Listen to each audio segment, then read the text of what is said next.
Bonjour, bienvenue sur le plateau de Village Semences pour ce premier numéro en direct des régions. Et on va parler aujourd'hui d'une plante dont on prononce le nom surtout en été, lorsqu'il est de bon ton de s'habiller avec des vêtements fabriqués à partir de cette plante. Et cette plante, c'est le lin. Alors vous allez sans doute tout au long de cette émission découvrir beaucoup de choses sur cette chemise en lin que vous avez peut-être au fond de votre placard. Mais avant de retrouver nos invités, eh bien, je vous propose de faire un petit voyage au pays du lin.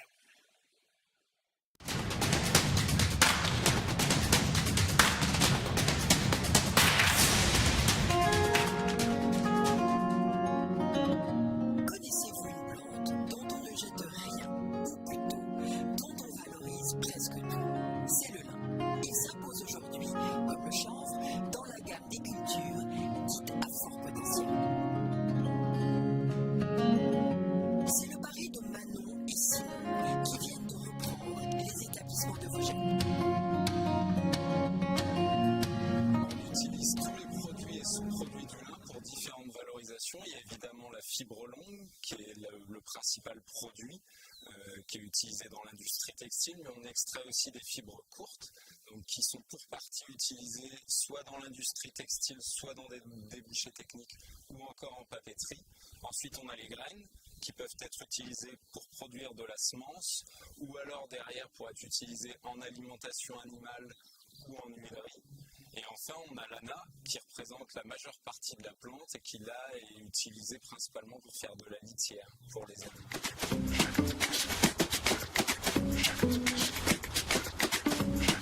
Le lin est passionnant parce que c'est une fibre unique. Chaque champ a sa particularité et chaque récolte, et c'est comme une nouvelle histoire qui se raconte.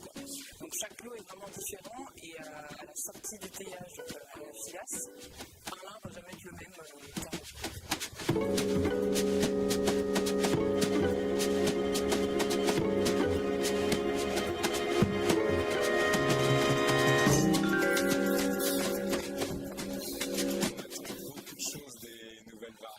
On attend beaucoup de la sélection en ce moment sur différents dossiers. Alors déjà, rapport au changement climatique qu'on est en train de traverser, on leur demande de réussir à adapter les variétés aux périodes de chaleur, notamment qu'on est amené à traverser.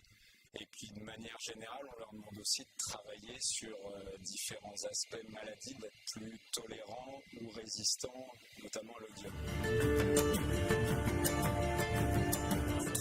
Des fibres synthétiques, le lin est aussi prometteur dans le bâtiment ou même les matériaux composites. Il a tout d'une plante d'avenir.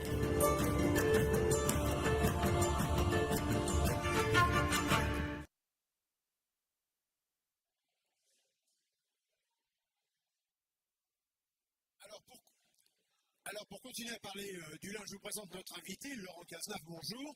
Bonjour. Alors Laurent, vous êtes responsable communication et administration commerciale de la coopérative Terre de Lin. Alors cette coopérative, j'allais dire, elle est, le lin c'est sa fonction première depuis, pas la nuit des temps, mais presque. Effectivement, la coopérative Terre de Lin est spécialisée dans la production de fibres de lin. Elle existe depuis 1940, mais la culture du lin est beaucoup plus ancienne au niveau de la France. Et alors, ce qu'il faut dire, c'est que le lin, c'est une production qui est limitée au niveau régional. Ça commence chez vous en Normandie et ça monte jusqu'au Hauts-de-France à peu près.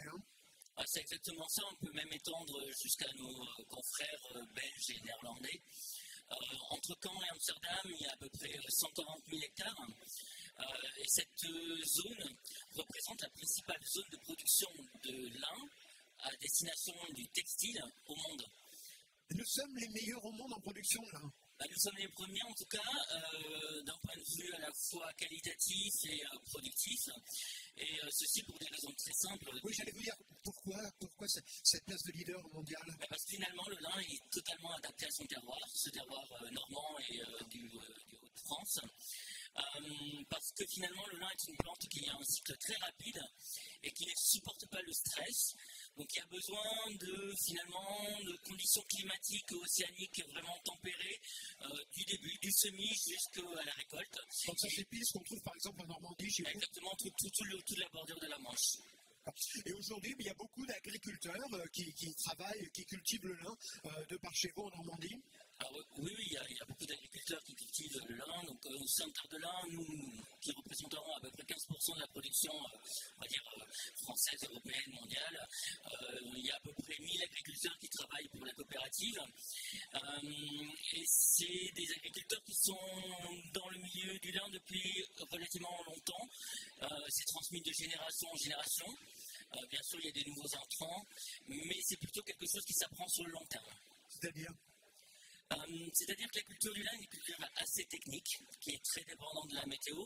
Et finalement, la réussite de la culture du lin va être la mémoire que va avoir le liniculteur, l'agriculteur qui fait cette production-là. Et c'est grâce à sa mémoire, ce qu'il va avoir fait sur ses champs au fur et à mesure des années, qu'il va savoir comment bien conduire le lin. Parce que finalement, c'est une culture qui a très peu d'action. Donc l'agriculteur doit tout anticiper. Donc c'est très technique, c'est ce que vous êtes en train de me dire. Oui, c'est très technique, c'est très assujetti aux conditions climatiques de l'année. Et c'est vraiment ces conditions climatiques de l'année qui vont être magnifiées par le savoir-faire de l'agriculteur, qui vont donner la fibre, vont donner un millésime, un peu comme on pourrait parler dans le vignoble, le champagne, etc. Alors, pour avoir un peu fréquenté les terres de lin, en tout cas les endroits où on produit du lin, en Normandie notamment, j'ai compris qu'il y a plusieurs étapes.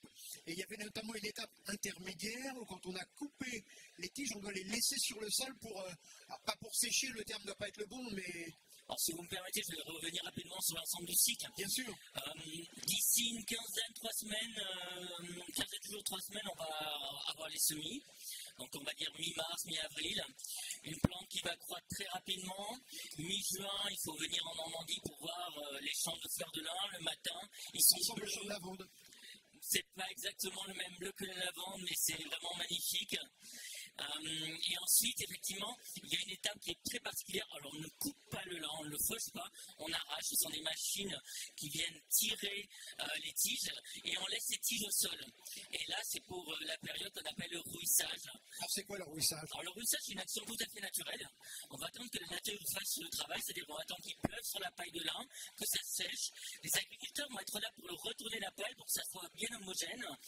Et finalement, c'est une action d'un micro-organisme qui va détruire une partie de la paille pour libérer les fibres. Parce que ce qu'on recherche au fond, c'est la fibre. Alors ça, c'est la partie, je suppose, la plus stressante du métier, parce que c'est pas faire un jeu aux Normands de dire que quand même, à cette époque de l'année, il pleut souvent. Donc le retournement, il faut vraiment l'anticiper. On a besoin qu'il pleuve de toutes les manières. S'il ne pleuvait pas, on n'aurait pas ce rouissage et on ne pourrait pas finir le travail de nettoyage dans l'usine. Donc c'est indispensable, mais c'est vrai que c'est une période extrêmement stressante. Mais l'agriculteur qui fait du lin est stressé du début jusqu'à la fin. Et alors, est-ce que c'est une plante qui, pour se développer, a besoin d'intrants, comme on dit, de produits phytosanitaires? Alors, c'est une plante déjà qui est parfaitement adaptée à son terroir. Avant de parler d'intrants, déjà, c'est une plante qui va se satisfaire de la pluviométrie que lui apportent les régions normandes et Hauts-de-France. Donc, c'est pas irrigué. Donc, ça, c'est un point très très fort. Et après, c'est une plante qui a un cycle rapide, de croissance rapide. Donc, les interventions, finalement, sont limitées au minimum parce que on n'a pas d'éléments correctifs, ou très très peu. Voilà. Et est-ce que c'est compliqué, par exemple, imaginons que je sois céréalier en Normandie et que les céréales, ça va, j'ai assez donné, j'ai envie de me lancer dans l'aventure du lin. Est-ce que c'est compliqué ou pas? Alors, c'est pas forcément aisé au début. De toute façon, vous serez accompagné par les coopératives qui sont présentes sur le territoire. C'est une culture qui va demander de l'humilité au départ et des investissements, puisque la plupart du matériel est du matériel spécifique, même si les coopératives sont là pour apporter leur aide en mutualisant, il y a des matériels que les agriculteurs doivent acheter, donc il y a un investissement, mais ce n'est pas une culture que vous allez arrêter du jour au lendemain, vous allez la perdurer sur votre exploitation, et c'est une culture qui a des avantages agronomiques très très forts. C'est-à-dire, quels avantages? Alors, c'est-à-dire déjà, ça rallonge le cycle de culture. Du coup, c'est très très bon pour justement éviter de rentrer dans un système de monoculture. Ça permet d'éviter l'installation de mauvaises herbes trop rapidement, de prédateurs trop rapidement. Et en plus, c'est une culture qui montre tout le travail que fait l'agriculteur sur son champ les années précédentes. Ça lui montre tous ses défauts, tous les travers qu'il a eus. Alors, la production de lin est très structurée parce que vous-même, dans les coopératives, vous avez vos propres outils industriels et donc vous avez des débouchés. Est-ce que ça veut dire que l'agriculteur qui produit du lin aujourd'hui, il gagne bien sa vie? Alors oui, c'est une structure qui est très structurée parce que c'est une structure qui est spécifique. Donc il a fallu monter des usines de teillage pour finir d'extraire la fibre. C'est ce qu'on a vu dans les images tout à l'heure, là où ça devient des ballots de fibres. Exactement, ça devient des ballots de fibres avant de partir en filature. Et donc ça, c'est notre travail de finir d'accompagner l'agriculteur dans cette transformation-là. Et donc effectivement, c'est une culture qui est spécifique.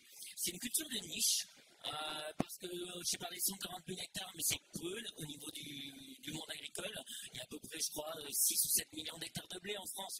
Donc vous voyez la différence d'échelle. Et c'est une culture qui est effectivement rémunératrice. On va dire depuis une dizaine d'années, on est sur une phase de croissance.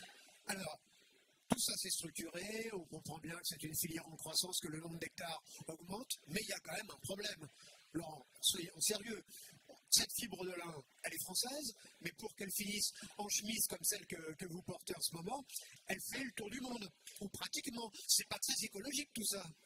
Alors, si on prend le cas de ma chemise, c'est pas le cas parce qu'elle est 100% européenne. Mais effectivement, il y a une grande proportion qui part vers la filature asiatique, notamment chinoise. C'est une réalité. En revanche, nous, chez Terre de Lin, on est le premier fournisseur des filateurs européens.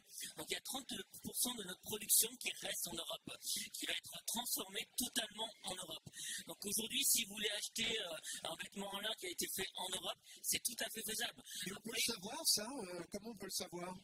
Alors, il y a des labels de l'interprofession linière qui permettent de déjà certifier que c'est du lin européen qui a été cultivé en Europe avec le label European Flax, mais c'est aussi des labels comme Master of Linen qui indiquent que tous les savoir-faire de la culture jusqu'aux vêtements sont européens. Mais il faut savoir que le marché du lin est effectivement un marché mondial parce que les consommateurs, ce sont les Français, les Européens.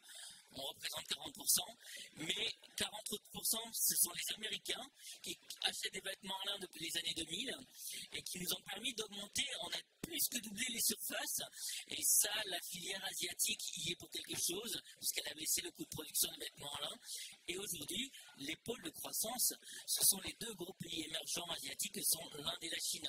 Donc finalement, c'est cultivé en France, mais ça peut partir à l'autre bout du monde, ça peut aussi rester, puisque finalement, on amène un produit qui est d'une vraie valeur, une vraie traçabilité et une vraie culture européenne. Et on vend aussi, je suppose, en dehors des fibres, on vend aussi les graines? Oui, alors les graines, c'est tout à fait, c'est beaucoup plus local.